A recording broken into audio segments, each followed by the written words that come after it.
Assalamualaikum warahmatullahi wabarakatuh.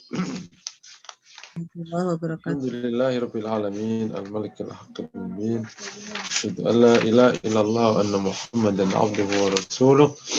Allahumma fashalli wa sallim wa barik ala nabiyyina Muhammad wa ala alihi wa sahbihi ajma'in, amma ba'd. Peserta yang dirahmati Allah, lagi-lagi kita memberikan syukur kepada Allah. Pada pagi hari ini, Allah izinkan kita semua untuk bisa bergabung di Formulati Institute dengan materi keluarga ya.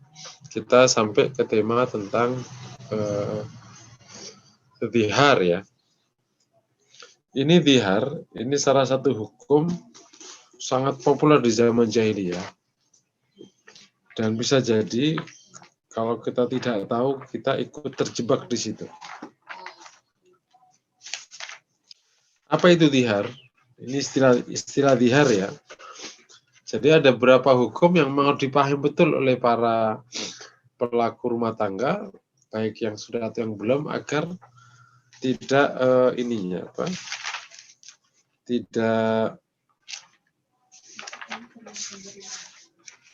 tidak terjebak.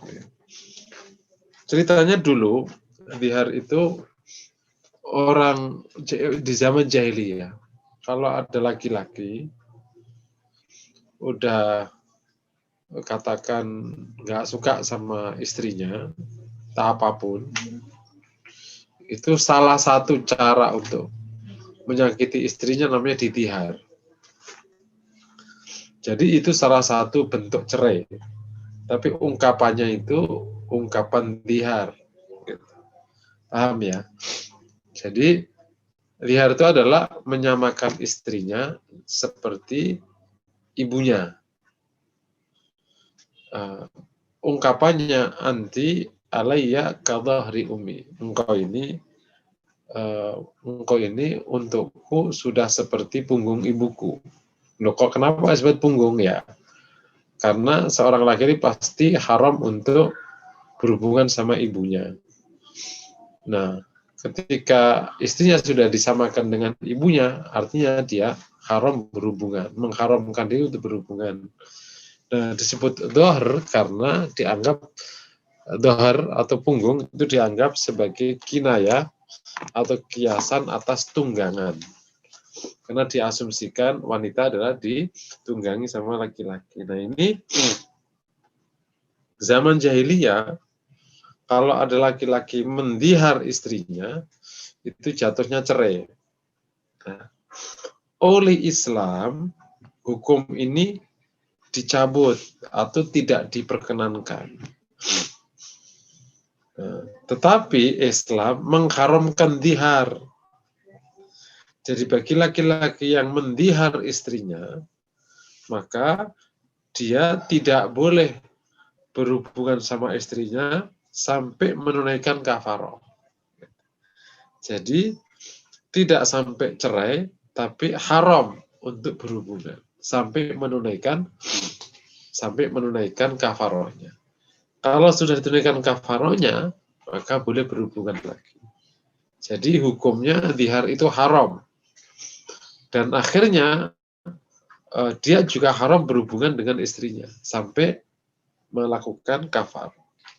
Kalau kafarah boleh berhubungan. Nah, itu kira-kira sejarah dhihar ya. Disebutkan di surat Al-Mujadilah atau Al-Mujadalah. Alladzina yudhahiruna minkum min nisa'ihim ma hunna ummahatihim in ummahatuhum illa allai waladnahum fa innahum la yaquluna munkaran minal qawli wa zura wa innallaha la'afuwwun ghafur. Orang yang mendhihar dari kalian terhadap istrinya, padahal istrinya bukanlah ibunya, karena sungguhnya ibunya tidaklah kecuali yang melahirkan mereka. Mereka sungguh telah berkata perkataan yang mungkar, minal qawli wa zura, dan perkataan dusta. Dan sungguhnya Allah Maha Pengampun, Maha Penghapus dosa, Maha Pengampun. Ayat ini turun sebenarnya ada sebab nuzulnya. yakni ceritanya adalah Aus ibn Sabit mendihar istrinya, namanya Khawla ibn Malik ibn Tha'labah. Karena dia didihar sama suaminya, maka Khawla ini lapor ke Rasulullah SAW. Ya Rasulullah, inna Aus bin Samit tazawwajani. Aus bin Samit memperistriku. Wa ana syabah marghubun fiyya. Dan saya ini waktu itu masih gadis yang sangat diminati, sangat dicintai. Falamma khala siddi, begitu umurku sudah lewat, masih masuk masa tuaku. Wa natharat lahu batni, dan perutku banyak melahirkan. Jalani kaubi ya indah, yang menjadikanku sebagai kayak ibunya menurutnya. Faqalaha Rasulullah, maka Rasulullah SAW berkata, ma inni fi amrika syai', saya tidak punya lagi hukum dalam hal ini. Saya tidak punya hukum atas urusanmu ini. Faqalat Allahumma inni ashku ilaik, maka Khawla ini berdoa, ya Allah, saya melapor kepadamu.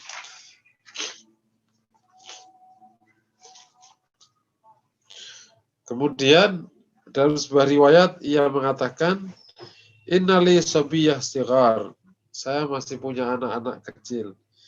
Inna dhammahu billahi dha'u, kalau yakni Umayyah bin Samit ya, Aus ibn Samit itu membawa mereka kepadanya, maka mereka tidak akan terurus. Wa indu mamduhu ilayya, kalau saya ambil, ya, yakni ikut aku, maka mereka akan lapar. Anazil Al-Quran, maka turun ayat Al-Quran, laqad sami Allahu qaulal lati tujadiluka fi zawjiha.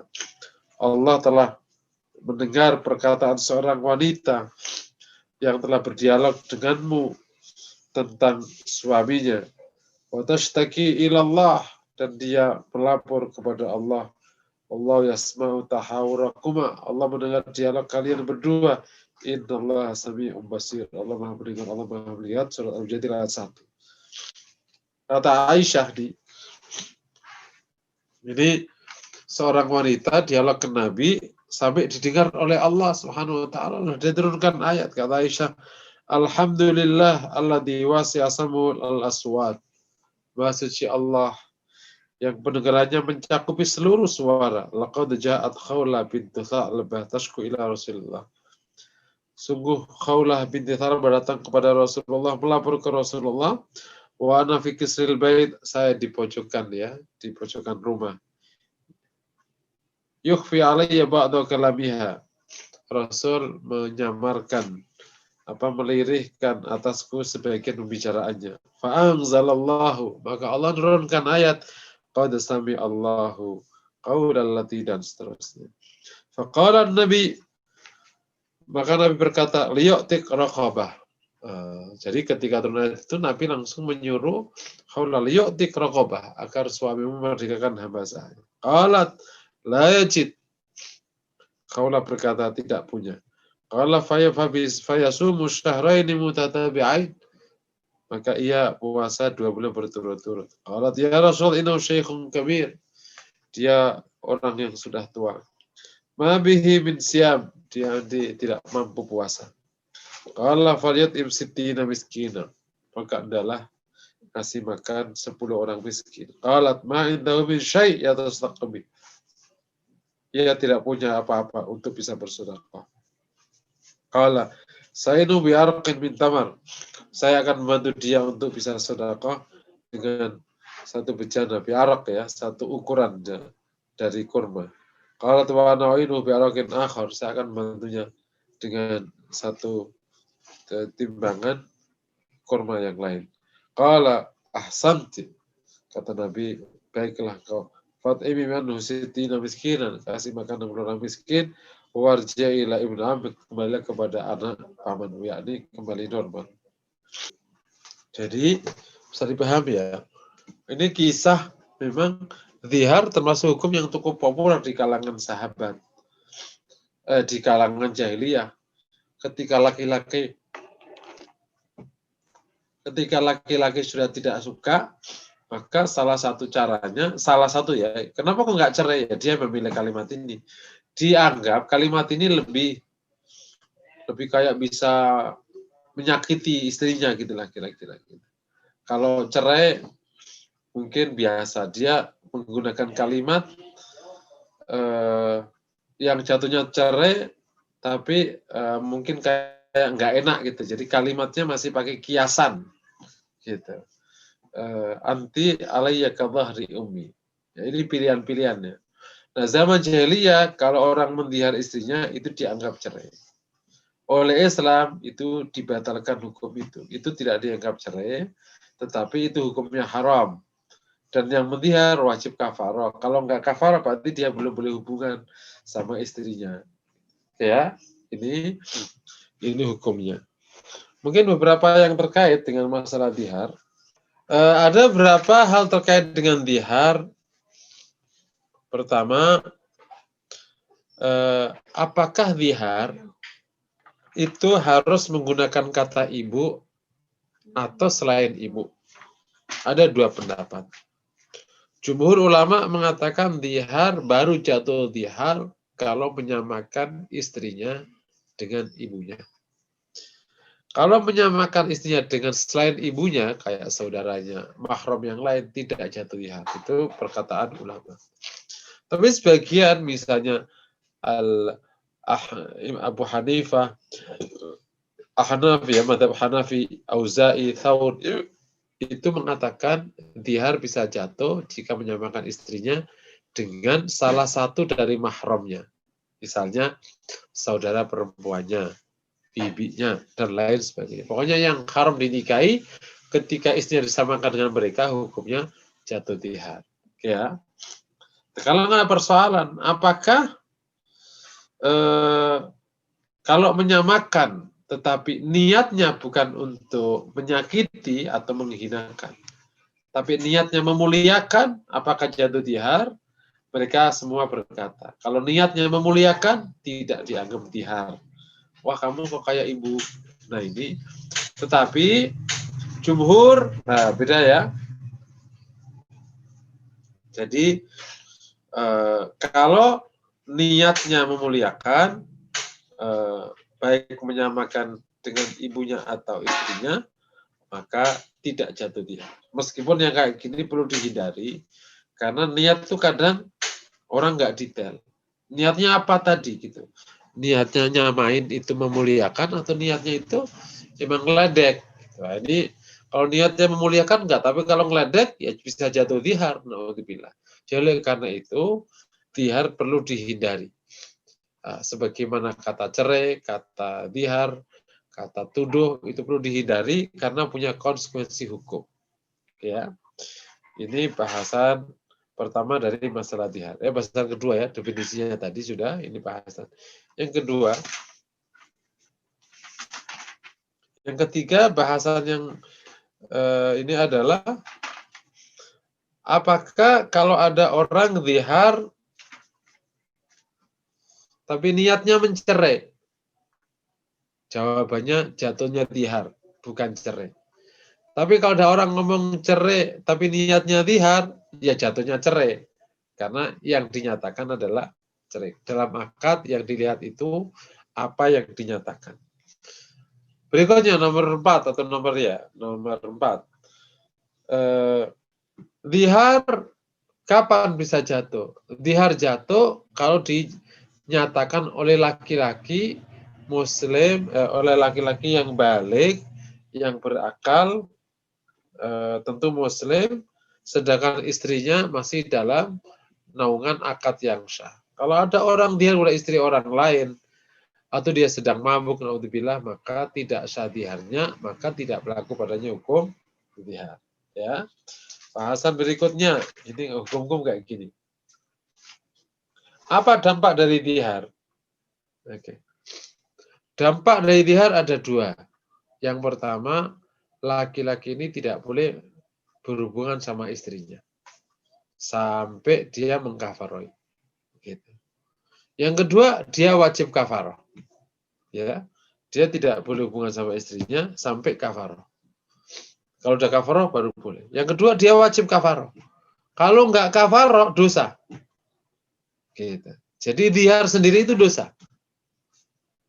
Jadi dihar itu tindakan tidak boleh. Tetapi oleh Islam tidak sampai membatalkan hubungan pernikahannya dengan istrinya. Oleh karena itu perlu dikafaroi supaya nanti bisa hubungan sama istrinya. Persoalan berikutnya nomor 5. Kalau ada orang dihar kemudian sudah hubungan sama istrinya tapi belum kafaroh, maka haram hukumnya dia dan harus segera kafaroh dan kena kafarohnya 1 bukan 2 kafaroh. Tetap kenanya kafaroh 1. Bisa dipahami ya. Nah, kafaroh itu apa saja? Kafaroh itu ada 3 secara berurutan. Pertama, memerdekakan hamba sahaya. Kalau tidak mampu, puasa 2 bulan berturut-turut. Yang ketiga, kalau nggak mampu, ngasih makan 60 orang miskin. Nah, kalau sudah bisa kafaroh, pasti hukumnya kembali normal dan suami istri ini kembali normal. Wallahu a'lam bishawab. Kalau ada pertanyaan, dipersilakan. Ini bab liar dulu. Atau ada pertanyaan lain, silakan. Nanti kita bahas bab yang lain. Fadhal? Assalamualaikum Ustaz, mau bertanya. Fadhal, dengan siapa? Saya Agung Ustaz. Fadhal. Ya. Ustaz, ini hukum dihar terus terang saya baru dengar Ustaz. Nah, ini apakah banyak terjadi di Indonesia? Mau bertanya aja Ustaz, sepengetahuan antum. Iya. Jadi kalimat menyamakan ini suka terjadi sebenarnya. Dan meskipun ini dulu sejarahnya itu dari jahiliyah, tapi dalam sepanjang sejarah hubungan laki perempuan, kalimat menyamakan dengan ibunya dengan perempuannya itu sering diungkapin. Gitu. Jadi cuman kan tadi kalau nyamakan dengan ibunya atau saudaranya, tapi niatnya memuliakan, bukan menghina, maka dianggap tidak jatuh. Tapi kalau menghina, dianggap jatuh. Nah, ini yang akan jadi perkara. Gitu. Karena juga tidak populer, dianggap ini nggak masalah. Gitu. Paham ya? Kalau orang sudah menyamakan ibunya, kalau sekarang omongan kalau di sini ya nggak sampai engkau ini di hadapanku udah seperti punggung ibuku, nggak harus ngomong kayak gitu. Kau kayak ibuku, itu dihar. Kamu mah udah kayak ibu, nah, kan seringnya. Engkau mah udah kayak saudara, udah kayak adikku aja nih, gitu. Kayak adik perempuanku nih. Nah, kalimat itu maknanya apa? Kalau dia niatnya menghinakan itu dihar. Gitu. Tapi kalau niatnya memuliakan enggak. Nah, oleh karena itu perlu laki-laki paham. Karena yang kalimat dihar ini jatuhnya di laki-laki.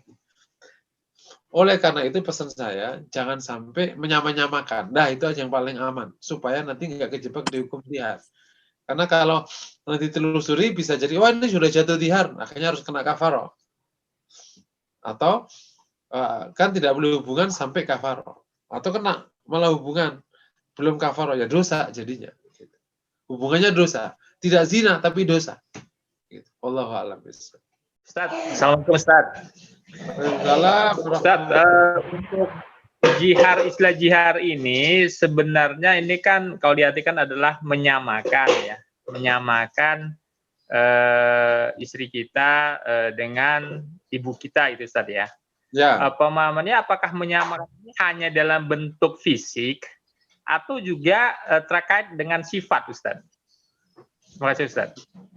Iya, pokoknya asal sudah kata menyamakan, kan kalimatnya itu menyamakan, tidak detail. Pokoknya ketika ada laki-laki sudah mulai menyamakan istrinya dengan ibunya atau ibunya ya, nanti wanita yang haram dinikahi, yakni mahramnya, itu sudah dianggap dihar jika niatnya menghinakan.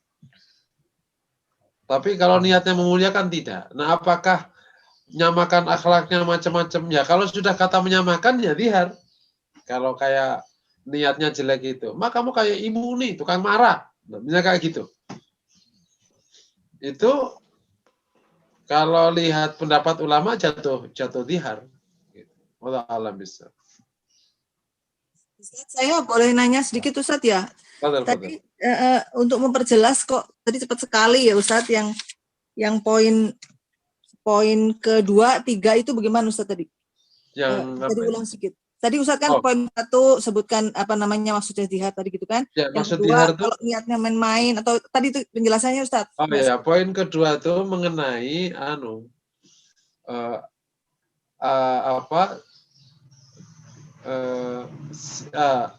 apakah zihar itu khusus menyamakan istrinya dengan ibunya atau dengan yang lain. Nah, ada dua pendapat. Yang pendapat pertama, jumhur, itu zihar jatuh kalau menyamakan istrinya dengan ibunya. Kalau selain ibunya nggak jatuh. Ya. Tetapi sebagian mazhab Ahnaf, ya, Uza'i, Sauri mengatakan bahwa zihar juga jatuh kalau menyamakan istrinya dengan salah satu dari mahramnya. Bisa ibunya, bisa saudara perempuannya, bisa bibinya, dan lain sebagainya. Nah, sekarang persoalannya, kalau ada orang menyamakan dengan ibunya, sementara niatnya memuliakan, jatuh apa tidak? Tidak jatuh. Ini bab tentang masalah niat. Cuman, saya usulkan, Bapak-bapak ini terutama, jangan mendekati kalimat ini. Karena masalah niat memuliakan atau niat menghinakan itu kita suka blank.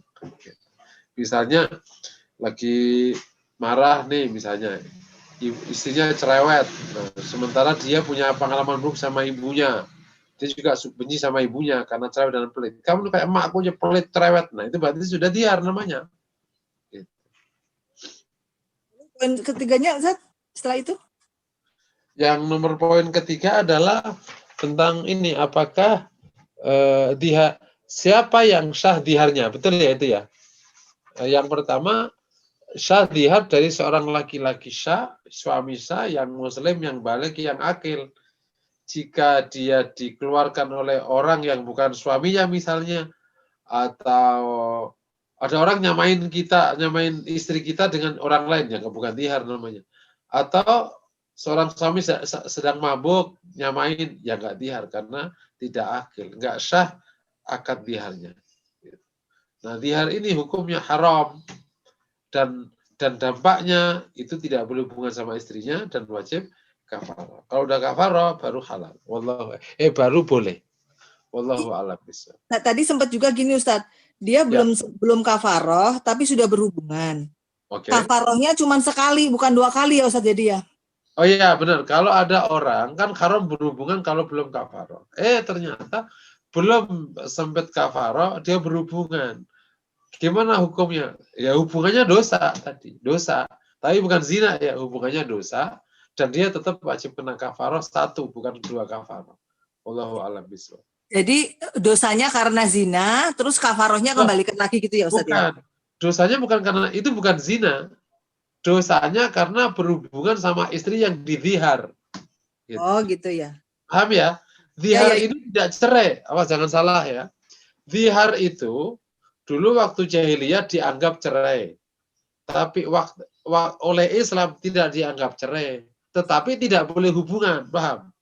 Tidak cerai, tapi nggak boleh hubungan. Kalau hubungan haram, tapi bukan haram karena zina, haram karena dia dizihar. Gitu. Ya. Jadi, ya paham. Jadi dia itu tadi masih dalam posisi dihar, tapi kok berhubungan, itu dosa ya Ustadz ya, nggak boleh ya. Lalu dia harus mengembalikan itu tadi dengan kafarot supaya balik lagi sebagai suami istri gitu ya Ustadz ya Mas? Boleh berhubungan, betul. Ya, makasih. Ini saya bacakan. Wanita yang didihar itu statusnya masih istri ya, bukan ceraian ya. Ya. Ini pertanyaan dari Ibu Epirianti Ustadz. Bagaimana asal muasal adanya zihar Ustadz? Karena sepengetahuan saya, zihar itu ada karena suami menyamakan istrinya dengan ibunya karena ketidaksengajaan. Betul nggak Ustadz? Memungkinkan nggak? Gimana? Bukan. Sejarahnya itu dulu orang jahiliyah, kalau udah nggak suka sama istrinya, salah satu cara menyakitinya adalah menyamakan dia dengan ibunya. Dan waktu itu kalau yang dihar dianggap cerai. Cuman cerainya nyakitin, pakai nyamain. Kan paling nggak suka tuh cewek disama-samain kan. Asli kan gitu paling nggak suka. wanita jangan pernah disama-samain. Memang aku ini barang rongsokan sama sama-samain gitu. Jangan sama-samain aku gitu. Nah, sampai hari ini kan wanita kan nggak suka disama-samain gitu. Kalau di dalaman itu jangan dibanding-bandingin. Jangan banding-bandingin lah gitu. Nah, dulu jahiliyah gitu. Nah, waktu jahiliyah yang bandingin, yang nyamain istrinya dengan ibunya itu dianggap cerai. Oleh Islam dilarang dan tidak dianggap cerai. Kalimat itu haram hukumnya dan tidak dianggap cerai, tetapi wajib kafarah. Wallahu a'lam. Itu sejarahnya. Nah, kalau sejarah turunnya ayat ya tadi kalau datang karena orang sahabatnya juga punya sejarah sebelum Islam kan. Oh dulu kalau ada dihar begini, udah didihar gitu. Ya kalaunya nggak terima lapor ke Nabi, dapat solusi yang luar biasa. Wallahu a'lam bishawab. Lagi pertanyaan ya Ustadz, dari Mbak Fairuza. Saya mau tanya, apakah memanggil istri dengan sapaan bunda, ibu, dengan maksud agar anak terbiasa dan ikut memanggil istri dengan sebutan tersebut adalah termasuk menyamakan dengan ibu kandung dan termasuk ziar juga? Oh iya, kalau itu tidak menyamakan karena kan hanya panggilan. Kan yang disebut dihar itu engkau seperti ibuku, itu dihar namanya. Tapi kalau bunda itu kan hanya panggilan kepada istrinya untuk memanggilkan bunda anaknya biasanya kan. Bunda siapa biasanya. Karena itu sudah tradisi di zaman awal juga memanggil istrinya pakai menggunakan om. Punya Abdullah, om siapa gitu. Itu nggak termasuk dihar. Allah alam. Saya lihat nggak ada lagi, Ustadz, di resen juga nggak ada. Silakan diteruskan lagi. Nah, pesannya kalimat ini terutama bagi laki-laki, ini kan prosesnya kan dari laki-laki. Perlu menghindari kalimat ini pesan utamanya. Jadi supaya terhindar, yang pertama jangan pernah berpikir nyamain atau banding-bandingin, termasuk dengan ibu atau saudara atau siapa saja. Iya, mau apapun gitu. Oh, masakannya kayak kakak kita atau apa ibunya atau apa saja, jangan pernah. Khawatir nanti keluar kata-kata dan kita akhirnya nggak tahu itu kendalinya itu konteks menghinakan atau memuliakan. Meskipun sebagian ulama mengatakan mau memuliakan mau menghinakan itu jatuh. Gitu. Ini kan masih khilaf ya, tapi kan dalam mengambil hukum itu selalu kita ambil yang paling hati-hati. Karena kan dampaknya haram. Gitu. Itu pertama. Yang kedua, kalau memang akhirnya menyamakan, ya segeralah kafar dan jangan diulang. Gitu. Karena Allah menyebut sebagai la innahum la yaquluna munkaram minal qaul. Itu qaul yang mungkar. Wazura, dan itu dianggap dusta. Karena istrinya bukan ibunya. Kenapa disama-samakan kan? Gitu.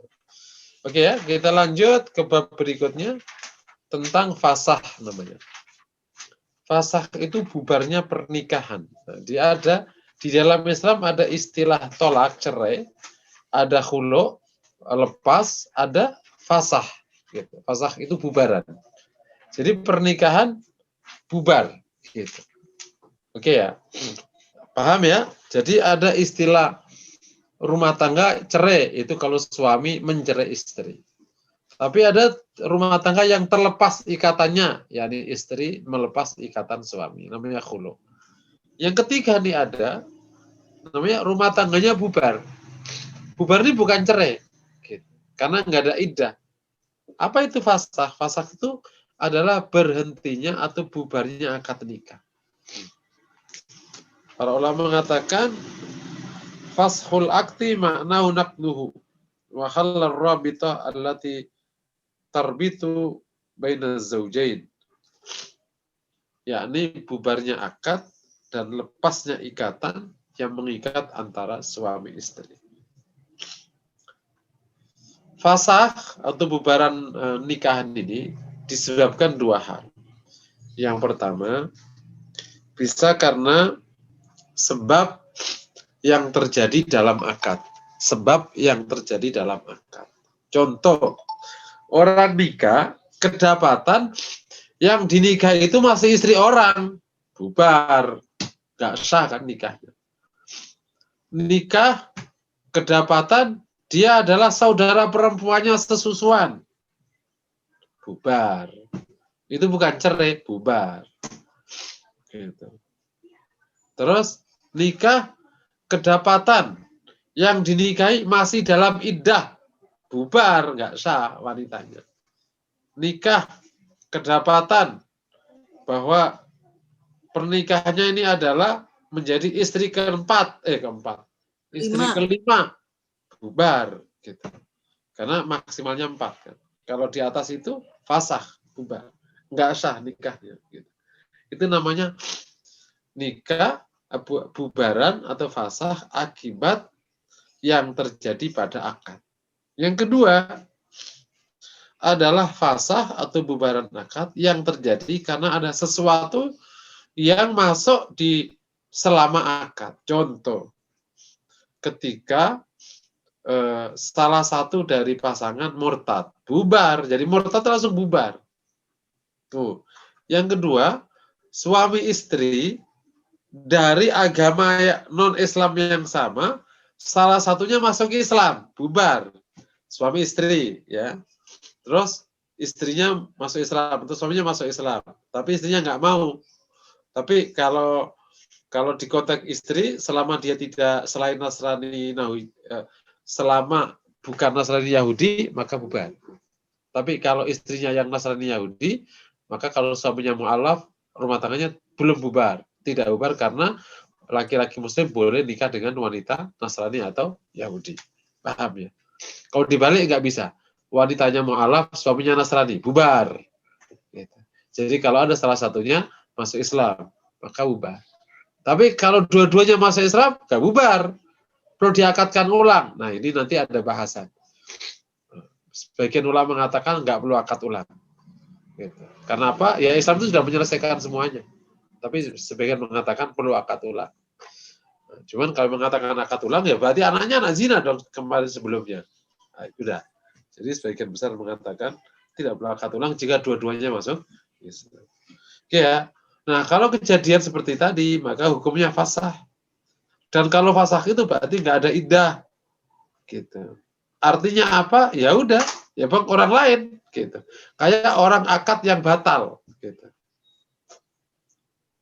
Nah, yang menjadi masalah ini adalah sementara salah satunya mu'alaf, sementara rumah tangga masih jalan karena berharap nanti salah satunya dapat hidayah. Ya nggak boleh. Kecuali tadi jika wanita Nasrani yang mu'alaf suaminya, ini malah boleh. Kalau dibalik yang mu'alaf istrinya, suaminya masih Nasrani, itu tidak boleh. Maka hukumnya fasah. Ada bahasan, apakah fasah itu perlu penetapan qadhi? Gitu ya. Jawabannya tidak perlu. Jika masalahnya sudah tampak jelas, maka otomatis kalau ketahuan betul dia adalah saudara perempuan sesusuan, maka tidak perlu qadhi. Tetapi kalau ada masalah yang jelimet, contohnya tadi misalnya penetapan apakah benar itu saudara perempuannya sesusuhan, sementara mana buktinya panjang lebar, nah, maka nanti qadhi yang menetapkan. Kalau qadhi yang menetapkan bahwa dia ternyata benar, ya berarti bisa fasah dengan keputusan qadhi bahwa keluarga ini harus dibubarkan karena salah satunya merupakan saudara perempuan sesusuhan. Nah, tentu hukum kayak gini kalau di Indonesia karena masyarakatnya heterogen, lalu tanya ke ulama kalau terjadi fasah, tinggal lapor ke pengadilan atau ke KUA. Jadi KUA levelnya tinggal menetapkan. Kecuali tidak ada ulama di sekitarnya, maka hal ini perlu disampaikan ke pengadilan atau KUA agar ditetapkan. So, Pak ini rumah tangganya nggak sah atau bubar karena kedapatan yang dinikahi itu istri orang dan lain sebagainya misalnya. Wallahu a'lam bishawab. Kalau ada pertanyaan, dipersilahkan. Dari Umi Alif, Ustadz, ini pertanyaan di luar materi. Kalau suami mengatakan lebih baik disudahi saja, apakah masuk dalam kalimat talak, Ustadz? Atau iya. Kalimat disudahi saja ini hemat saya ya. Ini kan kalimat yang tidak menyatakan cerai, tidak ada kata cerai, tidak ada kata tolak. Itu tergantung niatnya. Kalau niatnya memang cerai, ya cerai. Gitu. Kan kalimat disudahi saja ini kan tergantung konteksnya. Apa disudahi saja masalahnya, disudahi saja hubungan suami istrinya, atau disudahi saja apanya gitu kan. Dia masih mengandung banyak tafsir. Oleh karena itu, di konteks ini, hemat saya dia masuk kategori kinayah. Karena tidak nyata, mirip pulanglah ke rumahmu, biarkan aku hidup sendiri, kamu nggak usah bersama aku, kayak gitu-gitu. Jadi perlu niat. Kalau niatnya cerai-cerai, kalau enggak. Allah.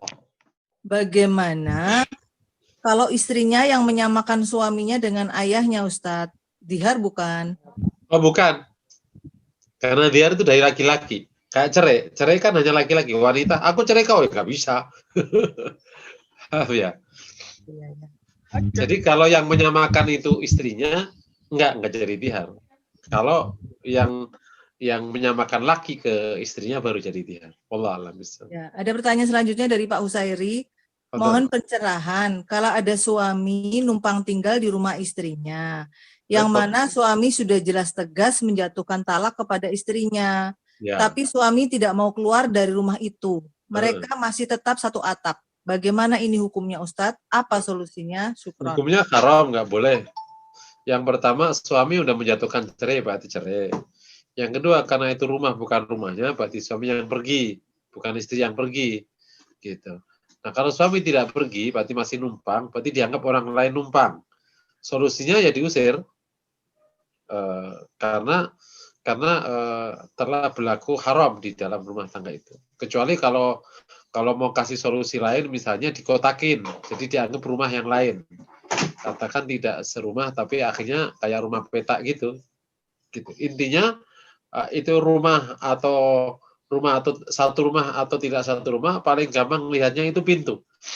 Dan apakah ada koneksi apa enggak? Kalau dia pintunya masing-masing dan tidak ada koneksi, ya itu dianggap rumah yang berbeda meskipun mepet. Tapi kalau ada koneksi, apalagi pintunya satu, ya itu berarti masih dianggap satu rumah, satu atap, tidak boleh hukumnya. Jadi harus dikeluarkan.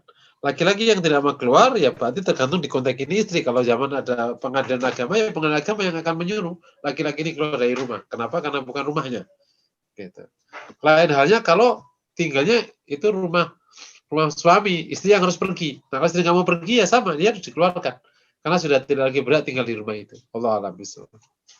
Baik, Ustadz, pertanyaan selanjutnya. Jadi ini sering. Jadi memang, sebentar Bu ya, karena banyak sekali yang nggak paham hukum rumah tangga. Jadi ngawur-ngawuran gitu. Jadi Pak, apalagi sampai bahasan dihar ya. Silakan. Jadi gini, jadi kalau ada laki-laki sudah menyatakan cerai, berarti kan jatuh cerai ya. Tadi kan asumsinya terus jatuh cerai.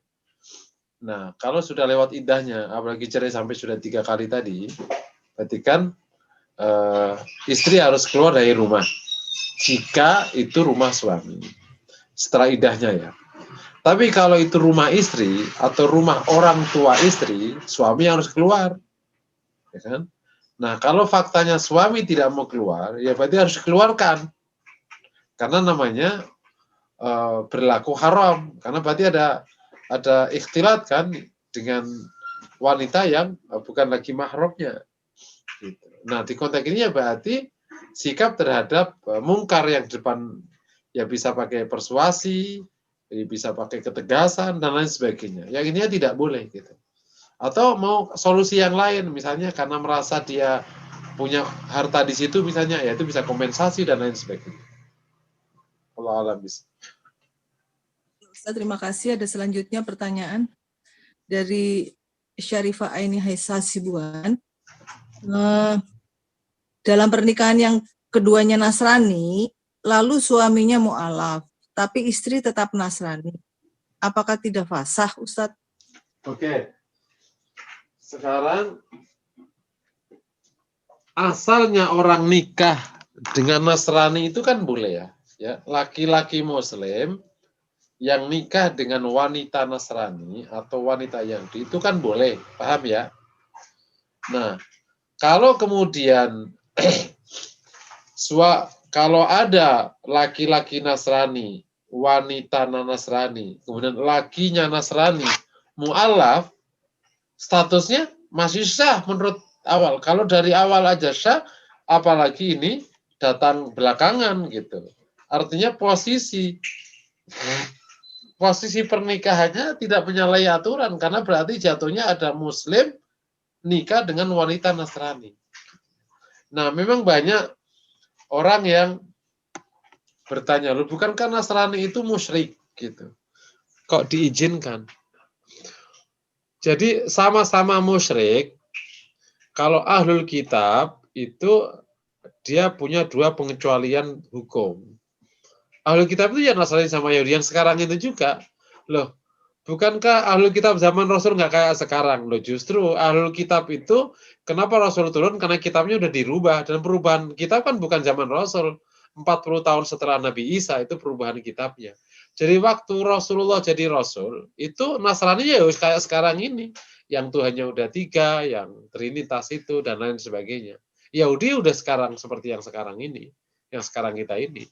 Perubahan bahkan datang sebelum Rasulullah, bukan setelah Rasulullah, perubahan agama Nasrani itu. Nah,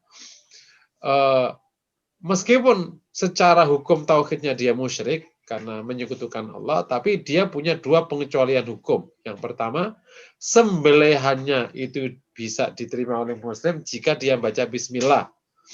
Yang kedua, wanitanya boleh dinikahi laki-laki Muslim jika laki-lakinya Muslim ini memastikan keluarganya menggunakan cara Islam. Tapi kalau menggunakan cara Nasrani nggak boleh, haram hukumnya. Misalnya dia makan babi, nggak boleh, haram hukumnya. Terus anaknya menjadi Nasrani, nggak boleh. Harus Islam, cuman wanitanya aja yang masih Nasrani, boleh. Wallahu a'lam bishawab. Jadi tidak fasakh. Kenapa? Karena posisinya setelah suaminya mu'alaf, seperti posisinya juga diizinkan oleh agama, yakni Muslim menikahi seorang wanita Nasrani. Wallahu a'lam bishawab. Ustadz, maaf, ini tadi posisinya pernikahannya itu dalam keduanya masih Nasrani waktu itu gitu maksudnya Ustadz? Iya, jadi pernikahan orang sebelum Islam, Bu, itu diakui sama Islam. Oh gitu, ya. Iya, ini keduanya Nasrani kan ya? pakai nikah Nasrani, paham ya? Iya, betul. Kalau dia masuk Islam, itu nggak usah nikah ulang. Oh gitu, ya. Lah, kalau ini salah satu guyonannya. Kalau pernikahan orang kafir itu nggak diakui, kalau dia mu'alaf itu anak zina semua. Terus gimana coba? Paham nggak? Iya, paham. Makanya para ulama mengatakan, waktu dia syahadat, itulah yang membenarkan seluruh perbuatan yang dulu nggak benar. Jadi, kan akad nikahnya dia kan tidak menggunakan cara Islam, betul ya? Betul, Dan ya. macam-macam. Tapi waktu dia syahadat, itulah pembenarannya. Sudah, berarti diakui oleh Islam, anaknya bukan anak zina, istrinya juga bukan istri zina, sah, nggak perlu diakadkan ulang semuanya. Wallahu a'lam bishawab. Oh, betul. Ini khusus memang, itu hukum-hukum khusus. Iya. Ini ada pertanyaan lagi ya Ustadz ya. Mana tadi? Oh ya. Ada case suami awalnya kafir, lalu saat nikah dengan muslimah masuk Islam. Tetapi keseharian mu'alaf ini tidaklah taat menjalankan perintah Allah Rasul.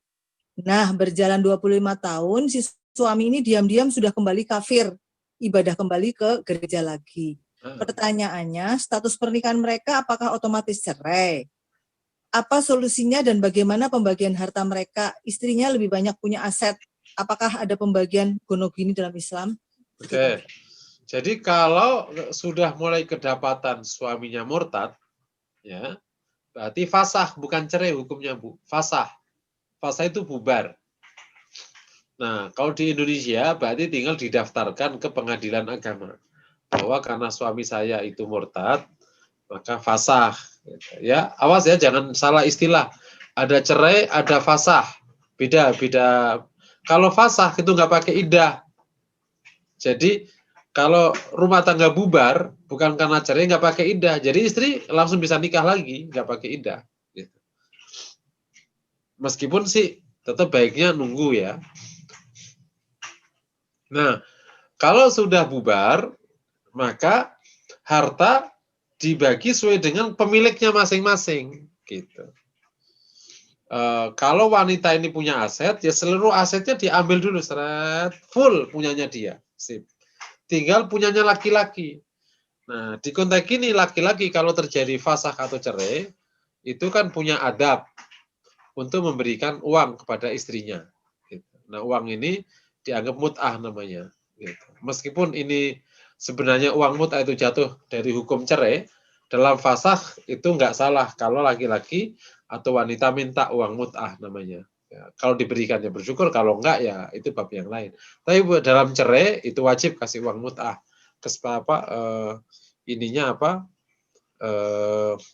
Ke jumlahnya sesuai dengan kesepakatan. Nah, jadi kembali gimana harta gono gininya? Kita nggak ada istilah harta gono gini ya. Meskipun kita tidak berdebat masalah istilah. Harta kembali ke pemiliknya. Yang katanya aset wanitanya punya banyak aset, diambil dulu semuanya full, tinggal sisa harta laki-lakinya. Nah, harta laki-lakinya tinggal apakah istrinya mau minta lagi, silakan. Minta, Mas, aku minta. Nanti dikasih. Udah, sepakat. Berapa jumlahnya sesuai dengan kesepakatan. Wallahu a'lam bishawab. Ustadz, kalau misalkan tadi kan dalam keseharian si mu'alaf yang Bapak itu tidak menjalankan agama, maksudnya tidak menjalankan, ya itu bagaimana statusnya Ustadz? Kan ini kan kalau makanya gini, gimana Ustadz? kata tidak menjalankan agama ini, apakah misalnya melanggar seluruh aturan agama?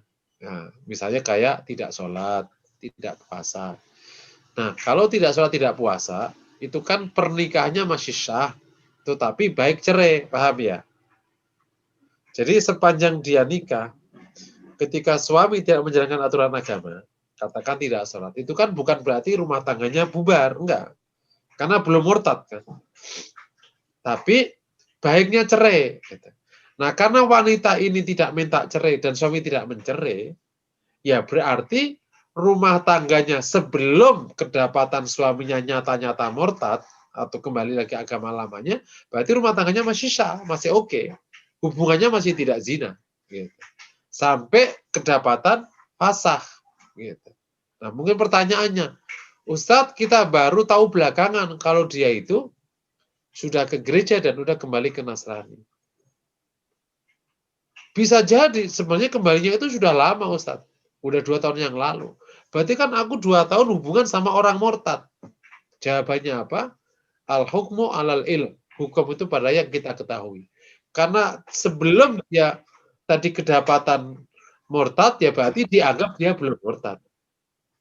Gitu. Karena orang tidak diambil, tidak haram, tidak dosa dari apa yang tidak ia ketahui. Wanita ini tidak tahu kalau suaminya sudah murtad. Tapi kalau nyata-nyata, ya misalnya, istrinya sudah tahu suaminya sudah murtad, tapi dia bertahan dan hubungan dosa hukumnya. Gitu. Nah, tapi kan nggak tahu. Nah, kalau nggak tahu hukum di konteks sekarang tidak bisa dimaklumi karena kan ilmu udah melebar kemana-mana. Gitu. Bisa dipahami ya, insya Allah ya. Jadi Ustadz, maksud saya gini, kan kayak orang baru belajar sekarang, belajar agama katakanlah gitu. Ternyata dulu salah saya kan gitu ya Ustadz ya. Oh gitu ya kan ya. Sama kan bisa berkembang ke situ ya. Misalkan ada hukum apa yang kita langgar, salah loh ternyata saya gitu kan. Artinya ya kita tobati aja gitu Ustadz kali ya. Terus kita perbaiki itu bagaimana Ustadz?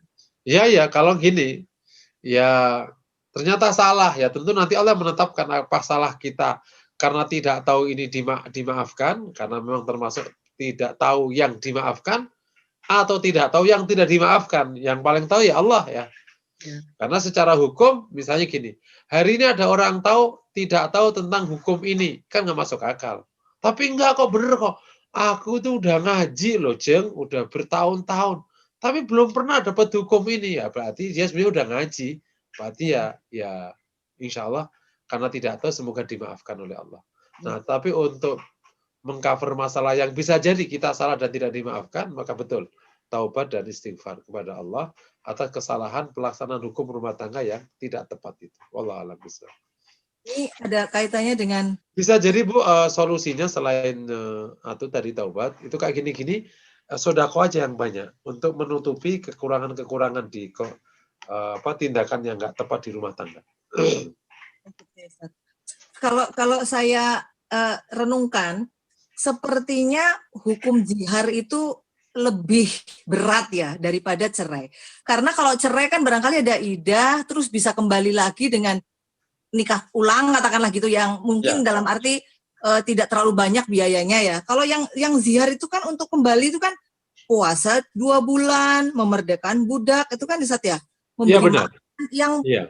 effortnya tuh banyak banget gitu. Jadi sepertinya lebih keras. Ini seperti kesimpulan di Ibu Eprianti juga berarti lebih keras ya dari cerai ya Ustaz. Betul Ustaz? Iya benar. Iya benar. Jadi karena zihar itu dulu konstruksinya itu memang ingin menyakiti wanita.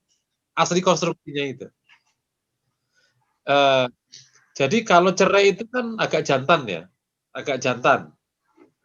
Jadi seorang laki-laki yang sudah tidak mau atau karena cekcok macam-macam cerai, kan jantan. Sudah pulang gitu. Zihar itu dulu sejarahnya itu laki-laki ini nggak suka sama wanita ini. Dan nggak sukanya itu sebab yang sangat subjektif di antara laki-laki. Tapi dia nggak jantan mencerai. Gitu. Maka dia ngomong zihar. Gitu. Dan zihar itu oleh orang jahiliyah dianggap cerai. Tapi kalau cerai kenapa harus zihar gitu loh. Nah, nyakiti banget. Kenapa harus bandingin istrinya dengan ibunya, bandingin dengan gitu. Nah, sehingga oleh Islam dikasih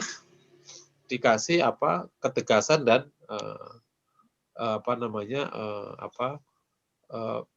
tindakan yang keras. Gitu. Bahkan tadi kan mungkarom minal qaul dianggap pernyataan yang mungkar, wazuro dan dusta itu. Gitu. Jadi memang keras, benar itu benar. Ustaz, ada satu lagi. Jadi kalau yang laki-lakinya Islam menikah dengan orang Kristen itu dibolehkan ya di Islam ya Ustaz? Itu barangkali perlu penjelasan lagi nih Ustaz. Iya, laki-laki Muslim, wanitanya Nasrani Kristen itu boleh dengan syarat ya. Pertama pernikahannya pakai akad Islam. Syarat rukunnya pakai syarat rukun Islam. Kalau tidak menggunakan syarat rukun Islam, nggak sah. Harus ada wali, harus saksi. Berarti walinya bukan wali bapaknya, wali hakim. Karena bapaknya tidak bisa menghakimi kalau bapaknya Nasrani. Yang kedua, ya ini dari sudut prosedur pernikahannya. Proses pernikahannya harus proses pernikahan yang Islami. Masalah tempat, nggak penting. Tempat di masjid, di gereja, di mana nggak. Pokoknya, asal syarat rukun pernikahan Islam dijalankan, berarti syah pernikahannya. Yang kedua,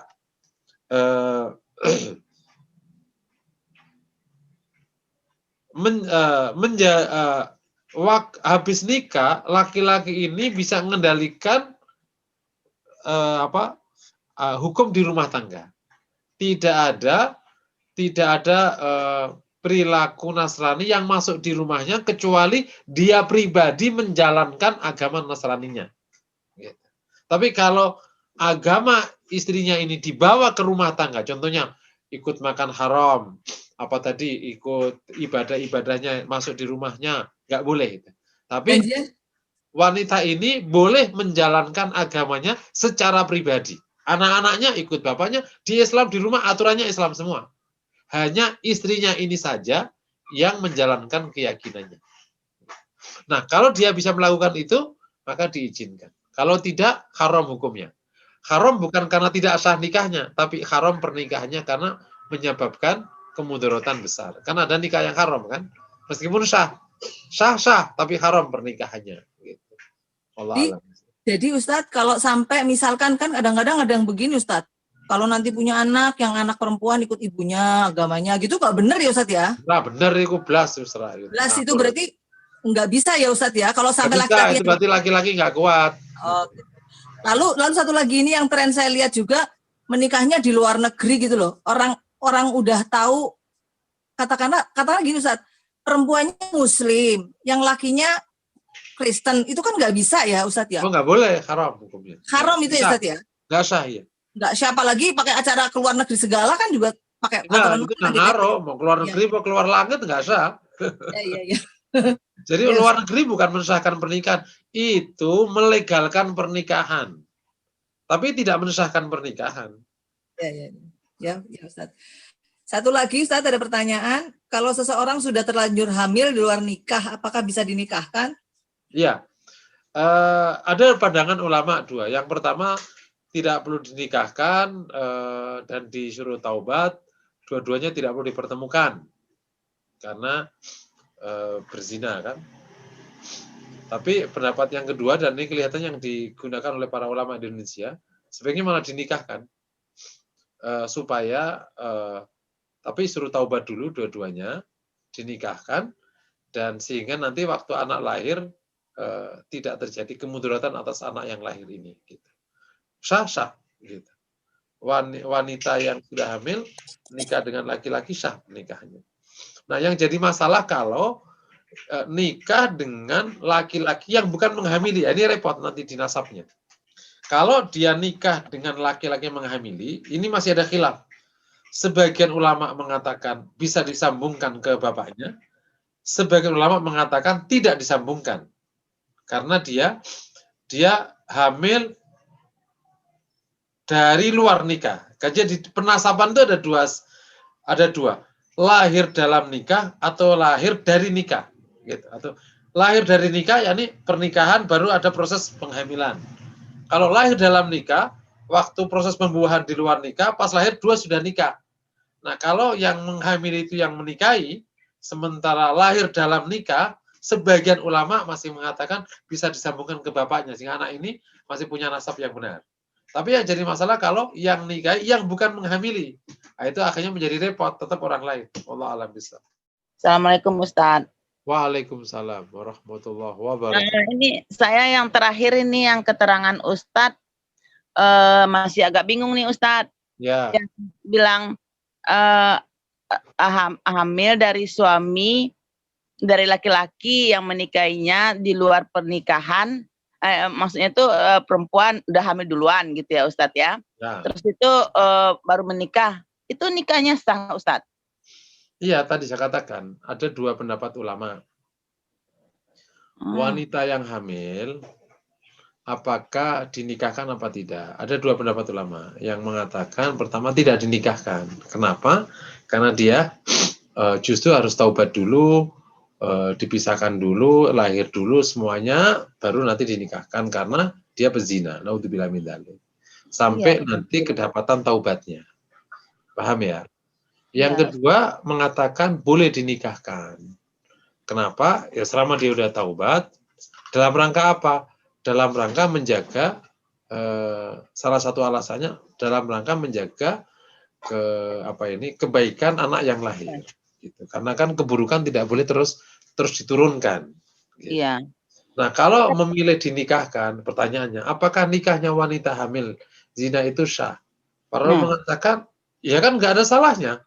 Selama syarat rukunnya terpenuhi, kemudian wanita ini sudah bertaubat, meskipun masih hamil, selesai. Kecuali dia belum taubat ya.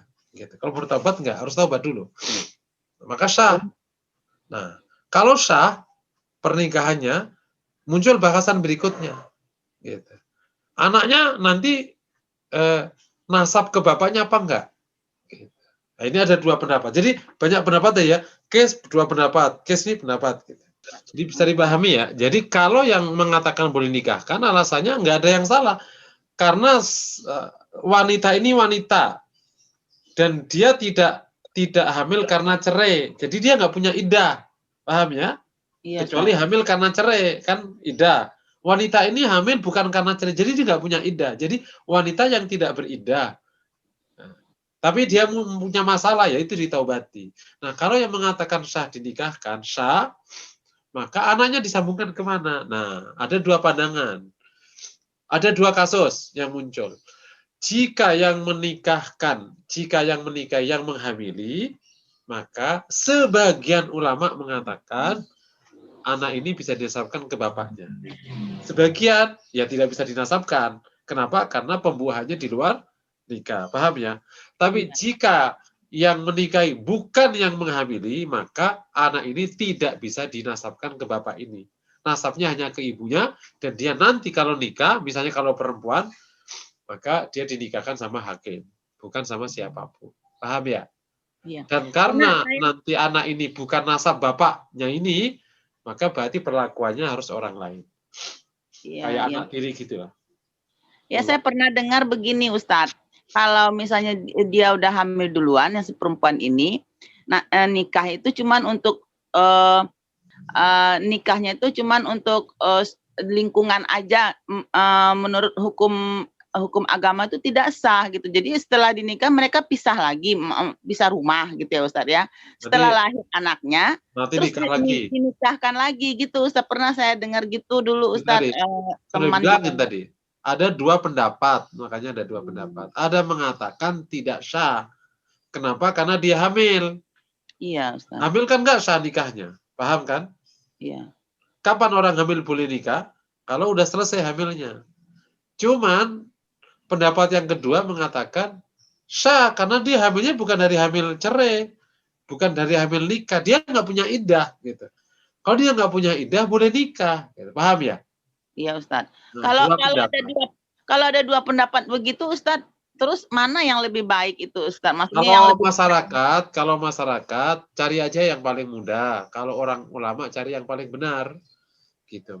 Cara memilih pendapat. Kalau masyarakat yang tidak tahu prosedur dalilnya, cari aja yang paling mudah, gitu. Tapi kalau lebih hati-hati lebih bagus, cari yang hati-hati. Misalnya kalau di konteks ini pasti dinikahkan nanti aja, gitu. Setelah selesai hamilnya. Gitu. Tapi kalau memang berpandangan tidak, saya jangan dinikahkan, jangan nikah kemudian nanti nikah lagi ya, mempermainkan hukum namanya. Oh gitu ya. Paham ya? Kalau emang dia berpandangan tidak sah nikahnya, ya nggak usah dinikahin, ya udah ini aja dibuang jauh. Nanti kalau sudah anaknya sudah lahir, dinikahkan ulang, baru dinikahkan gitu. Baik Ustadz, terima kasih Ustadz. Assalamualaikum. Waalaikumsalam. Assalamualaikum Ustadz. Waalaikumsalam warahmatullahi wabarakatuh. Ini tadi saya juga udah izin sama Bu Yuli nih Ustadz, saya mungkin ada yang saya ingin tanyakan dengan Ustadz, bisa nggak Bu ya? Silahkan kata Bu Yuli. Ini Ustadz, masalah pribadi saya Ustadz. Kan setelah kita kemarin itu setelah suami mengatakan sah cerai gitu ya Ustadz ya. Ya.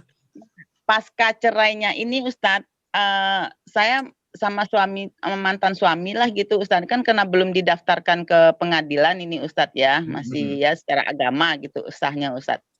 Nah masih sering ketemu, dia lihat anaknya ke sini, itu boleh ya Ustadz. Terus apa aja sih Ustadz yang diperbolehkan misalnya setelah bercerai gitu Ustadz?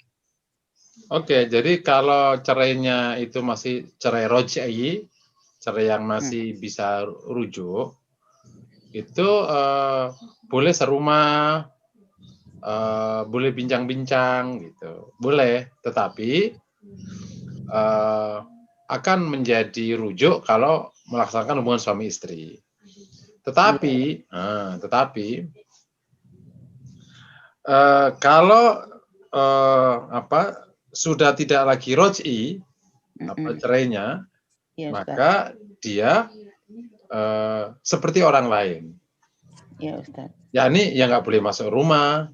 Kalau ingin nengok anaknya gimana? Anaknya yang keluar ke rumah. Atau harus ada orang lain, gitu. Ada mahram, misalnya suaminya membawa adiknya. Ya. Kayak orang bertamu kan boleh bertamu, asal tidak ada khalwah. Jadi kalau misalnya mau nengok anaknya, sementara harus masuk rumah misalnya, ya dia harus bawa orang, gitu, supaya tidak jadi khalwah. Cukup dengan 3 orang sudah hitungannya nggak khalwah. Gitu. Semua yang lain ya orang lain aja. Jadi mantan suami yang cerai bain, ya, yang cerai yang ketiga itu sudah kayak orang lain aja. Gitu. Jadi apa saja menjadi orang lain, gitu. Meskipun dia pernah berpasangan sama kita. Wallahu a'lam bishawab. Nah, khusus nengok anak ini nggak boleh dilarang karena dia anak-anaknya. Dan secara hukum suami ini wajib sampai kapanpun menafkahi anak ini. Gitu. Kalau tidak menafkahi bagaimana Ustadz? Dosa ya, kayak orang nggak menafkahi kan dosa hukumnya. Nah kalau ada orang nggak mampu ya beda lagi. Ya. Kan ada orang tidak mau menafkahi atau tidak mampu menafkahi. Tidak mampu Ustadz. Kalau nggak mampu kayak ayah, misalnya bapak ada suami serumah terus nggak mampu ngasih nafkah. Terus anaknya mati, ya gitu-gitu hukumnya, misalnya gitu. Ya ketidakmampuan namanya. Nah, nanti ya hakikatnya perkara Allah, apakah ketidakmampuan ini dimaafkan oleh Allah karena nggak mampu atau karena emang malas. Karena nanti akan dihitung sama Allah Ta'ala. Kenapa terjadi pelanggaran hukum kan? Ya, Maksud saya tidak menafkahi itu kan pelanggaran hukum. Ya, pelanggaran hukum terhadap suaminya, terhadap laki-laki ini kan Ustadz. Maksud saya yang kita si perempuan nih yang boleh kita lakukan. Misalnya dia tidak menafkahi. Nah, kita harus kayak mana nih Ustadz yang perempuannya Ustadz? Kepada meminta kepada suaminya untuk menafkahi. Jika enggak, maka suami sebenarnya bisa mengalihkan tanggung jawabnya kepada saudara laki atau bapaknya. Jadi kalau ada suami ceraian, nggak mampu menafkahi anaknya, maka yang nafkahi siapa? Ya kakaknya atau saudara laki dari keluarganya dia. Dimasukkan ke nafkah mereka. Sampai kapanpun wanita ini nggak wajib menafkahi. Gitu. Tapi kalau misalnya wanitanya, anaknya benar-benar tidak dinafkahi oleh dari keluarga laki-laki, ya berarti sebaiknya wanita ini menafkahi anaknya, dan itu merupakan pahala besar. Jadi melakukan yang bukan merupakan kewajiban. Gitu. Ya, alhamdulillahnya Ustadz, kalau misalnya perempuannya punya penghasilan, bisa mencari uang gitu ya, bisa bekerja, bisa menghasilkan uang, berarti nggak perlu diharapkan laki-lakinya ya Ustadz ya. Itu kan sikap adab ya, secara etika. Silakan aja, nggak apa-apa. Kalau misalnya wanita ini mengambil peran menafkahi anak ini yang ditinggalkan sama suaminya, baik sekali. Itu namanya melakukan yang bukan merupakan kewajibannya, merupakan keutamaan wanita ini. Allah alam bisa. Kita akan bahas bab iddah. Tadi udah paham ya? Kita udah bahas bab dihar, terus bab fasah. Yang berikutnya bab iddah. Iddah, semoga kita bisa selesaiin beberapa hukum ini dalam satu kali pertemuan minggu depan. Habis itu kita bisa pindah ke manajemen rumah tangga. Tentu bahasan masalah hukum yang didetailin sih masih banyak ya, tapi pokok-pokoknya insya Allah sudah kita bahas.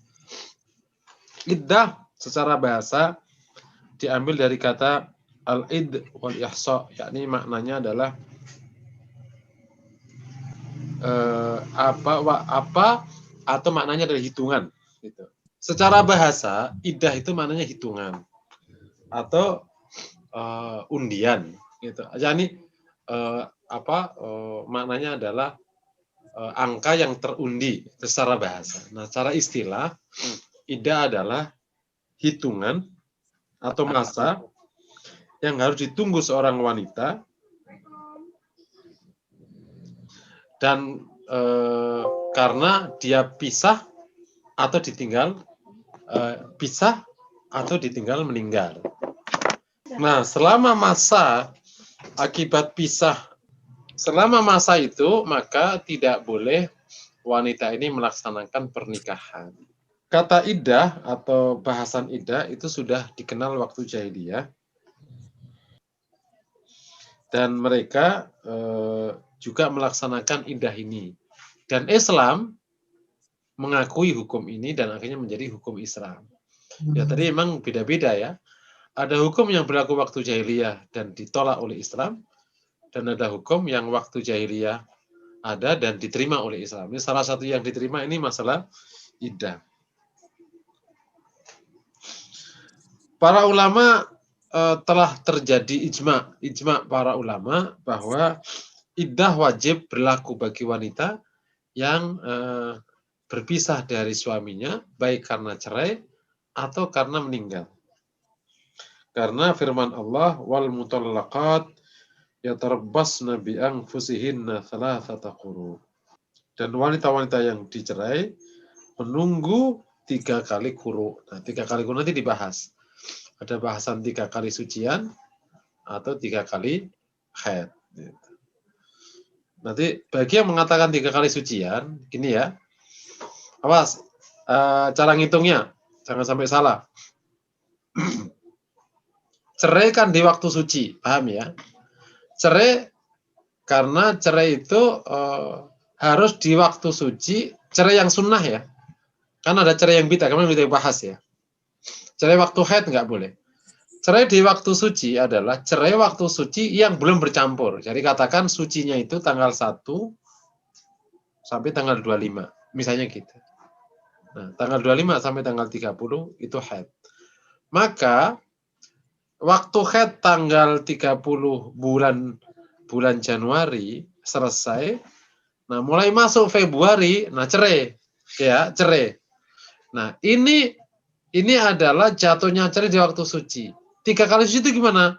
3 kali sehingga waktu dia haid, terus suci 1. Terus nanti suci lagi. Nah, itu baru boleh nikah setelah suci terakhirnya selesai. Paham ya? Itu kalau yang ngomong salah satu kuru itu 3 kali suci.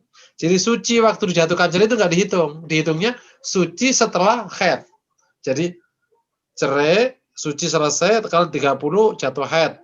Berarti suci di bulan, tadi jatuhkan cerai kan bulan Februari, berarti suci di bulan Maret, suci di bulan April, suci di bulan Mei. Sebaiknya hitungannya bukan pakai samsiah ya, hitungannya pakai apa? Hitungannya pakai hijriah. Gitu. Tetapi bagi yang mengatakan 3 kali kuru itu adalah 3 kali haid, berarti kan cerai di waktu suci, berarti haid dihitung 1, terus haid lagi 2, terus haid lagi ketiga. Paham ya? Berarti pas di ujung bulan apa? Mei tadi. Bulan Mei ya. Februari, Maret, April. Berarti di ujung bulan April sudah selesai idahnya. Paham ya? Kan wanita ini tadi haidnya tanggal 25 sampai tanggal 30. Padahal dijatuhkan cerai waktu tanggal 1 bulan Februari. Berarti dia mulai dihitung kan haid di bulan Februari dihitung 1. Oh, dihitung itu ya? Ya, karena kata kuru itu 3 kali suci atau 3 kali haid. Itu dua tafsir. Ada 2 pendapat ulama. Gitu. Bagi yang mengatakan suci, itu suci yang dihitung, suci yang bukan dijatuhkan cerai, suci yang setelahnya. Paham ya? Bagi yang mengatakan 3 haid, ya udah suci haid. Berarti selesai bulan Februari, Maret, April sudah selesai. Mei udah bisa nikah. Tapi kalau dia 3 kali sucian, berarti kan suci bulan Maret, suci bulan April, suci bulan Mei, begitu haid dia tanggal 25 bulan Mei, disitulah dia sudah mulai nikah. Berarti ya? Karena nikahnya orang haid itu sah, bukan berarti kalau wanita haid nggak sah nikahnya ya, sah. Berarti lebih cepat untuk yang berpendapat dengan haid ya Ustadz ya? Selisih 1 kali ya. Iya. Makanya akhirnya para ulama suka menyebutnya itu 3 bulan 10 hari kadang ya, istilah-istilah yang dipakai sebenarnya 3 begitu kan. Dan di sana ada hadis Aisyah radhiyallahu anha, hadis Fatimah binti Qais, tadi fi baiti ibni Maktum. Tadi fi baiti ibni Ummi Maktum. Idalah di rumah ibni Ummi Maktum. Oke ya.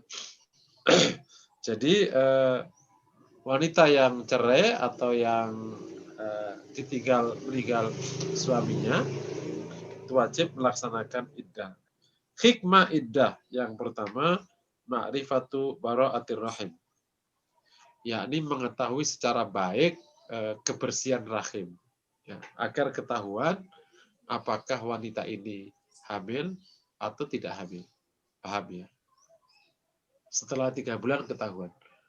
Berarti kalau dia hamil, ya berarti iddahnya selesai sampai melahirkan. Ya. Tapi kalau nyatanya tidak hamil, ya menggunakan salah satu kuru. Paham ya? Nah, ini di Barat telah terjadi penelitian yang luar biasa dan menyebabkan penelitinya masuk Islam karena ternyata rahim wanita muslimah itu bersih. Jadi ada namanya bukan DNA ya. Jadi wanita yang berhubungan dengan laki-laki itu menyisakan jejak. Namanya biologisnya nggak tahu saya. DNA atau apa gitu ya. Jadi ketika sperma itu memang membuahi ovum, itu meskipun tidak terbuai karena tidak jadi hamil, tetap aja itu menyisakan jejak. Mungkin bahasa kita paling gampang jejak. Nah, wanita muslimah yang diteliti di New York itu hanya punya jejak satu laki-laki. Berarti hanya suaminya aja yang membuahi. Tapi wanita non-muslim itu banyak jejaknya. 3-4 di dalam rahimnya itu. Begitu ada iddah, semakin kuat dia. Ternyata wanita muslimah kalau untuk bersama laki-laki lain harus dipastikan betul rahimnya bersih dari semua hal. Dan selama 3 bulan jejak itu hilang. Gitu. Nah, secara biologi saya nggak tahu namanya, bukan DNA, tapi jejak itu hilang. Jadi ketika dia selesai iddah, rahim wanita siap bersama laki-laki lain kalau mau dibuahi.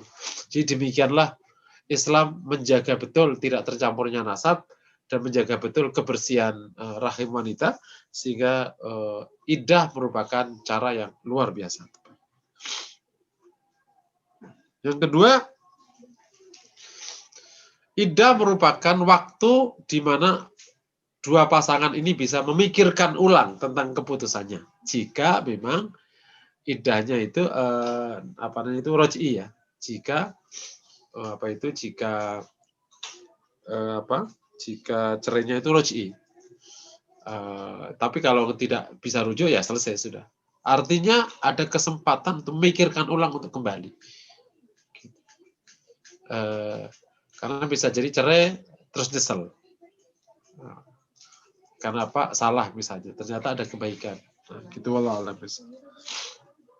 Nomor 3, hikmahnya adalah memberikan pelajaran atau isyarat bahwa nikah itu sesuatu yang mulia dan agung. Jadi jangan gampang dibubarkan. Maka begitu ada yang membarin, masih tetap aja dijaga. Bisa nggak dibangun kembali? Itulah masa di mana orang memungkinkan bangun kembali dengan prosedur yang gampang. Karena tidak perlu akad ulang, tapi hanya dengan kembali.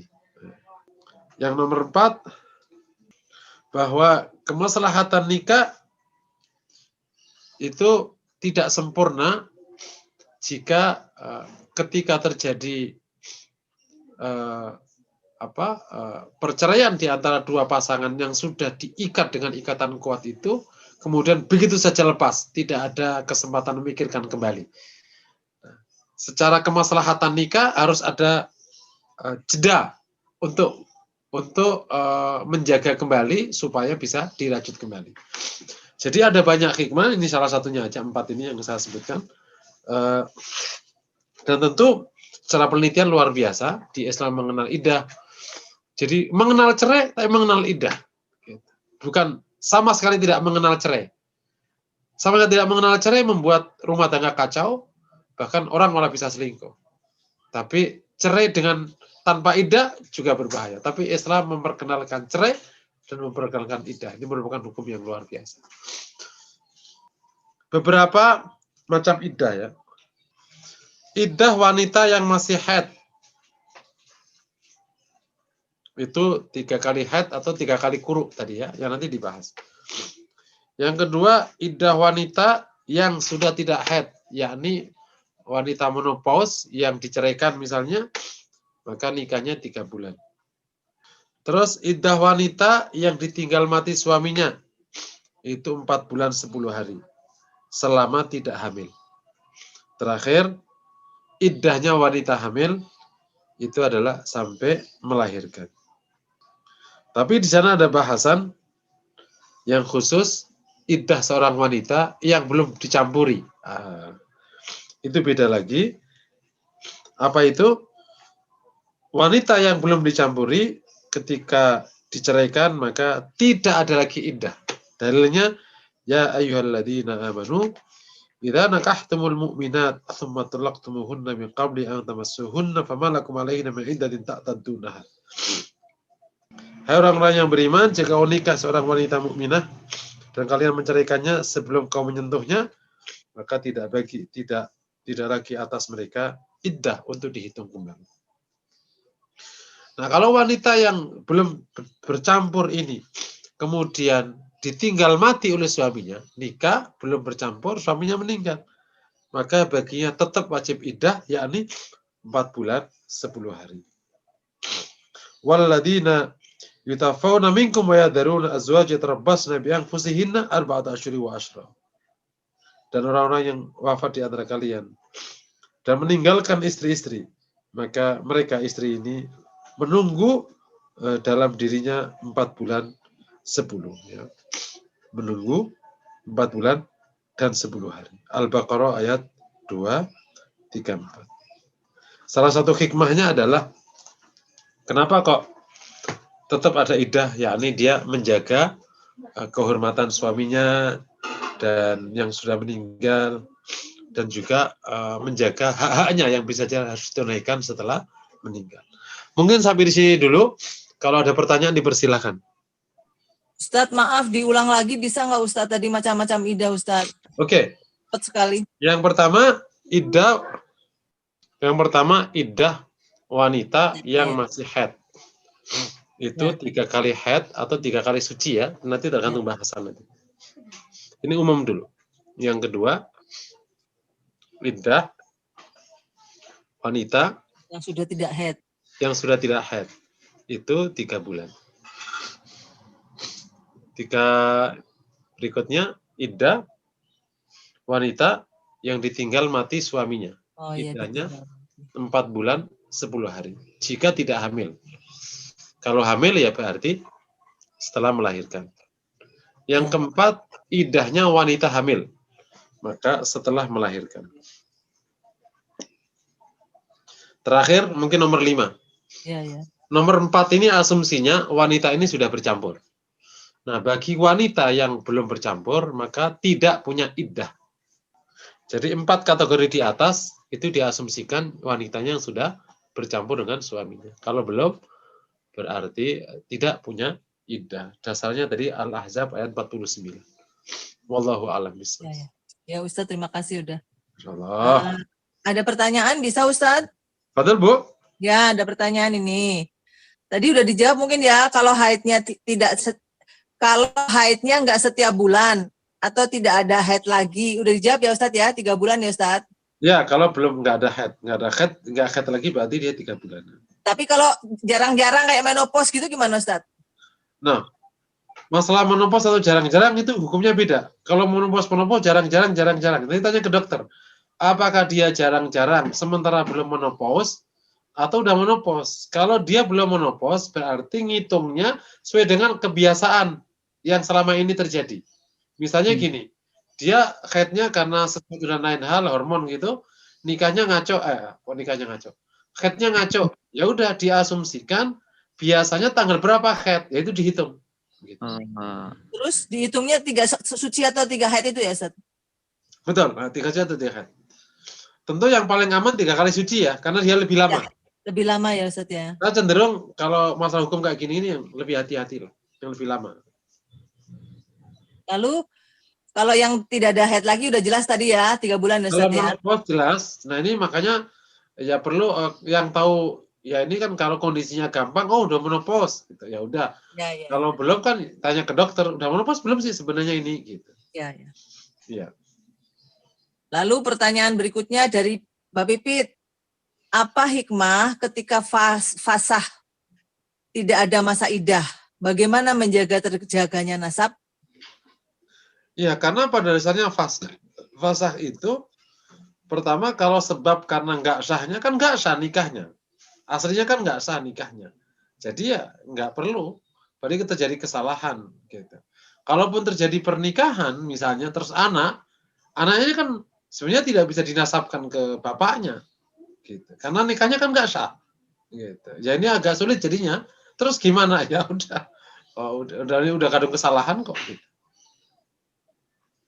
Yang kedua, kalau fasah karena murtad, salah satu hikmahnya karena memang rumah tangga ini udah harus bubar, jadi kalau dijaga, kan iddah itu kan salah satu hikmahnya menjaga marwah rumah tangga. Tapi rumah tangganya udah nggak perlu dijaga, karena apa? Murtad orangnya, udah bubar aja sudah, nggak perlu dijaga-jaga lagi. Jadi nggak perlu lagi dijaga kehormatannya, karena udah pantas bubar. Gitu. Kayak kalau ada pernikahannya tidak sah, gitu. Kan beda, ini nikah sah, yang wajib dijaga dan seterusnya, bubar. Ntar dulu. Ini kan perkara suci, coba dijaga. Wallahu a'lam bishawab. Ya. Ustadz, sudah habis pertanyaannya, Ustadz? Bu. Sudah nggak ada lagi? Mungkin sampai di sini dulu, karena bahasan Ida masih banyak. Kayaknya nggak cukup dengan... Jadi minggu depan topiknya apa, Ustadz? Masih dengan Ida. Oh, Ida ini ya? Ida. Ya, baik. Baiklah. Ida, kemudian semoga bisa cukup sama pengasuhan. Oh, sekalian pengasuhan.